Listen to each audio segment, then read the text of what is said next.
Sinasabing ang mga statwang ito ay gumagalaw daw tuwing gabi.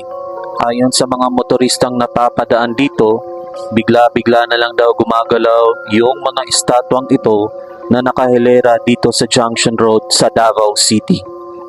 Dati talaga guys, isa lang talaga yung statwa na nakatayo dito, which is yun po yung kalabaw. Pero sa ngayon po ay dumami na po sila. Andyan na po yung mga figurine na mga tribal na kung saan sumasabay din po daw ito sa paggalaw nitong kalabaw na statwa na to.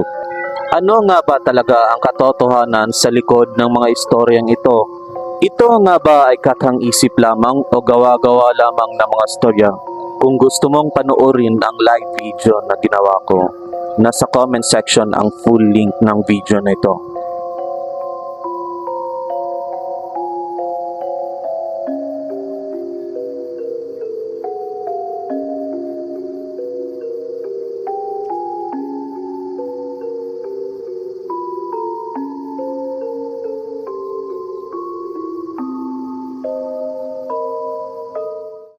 Kung bago ka pa lang sa aking YouTube channel, huwag mong kalimutang mag-like, share at subscribe para sa mga eksklusibong videos gaya nito.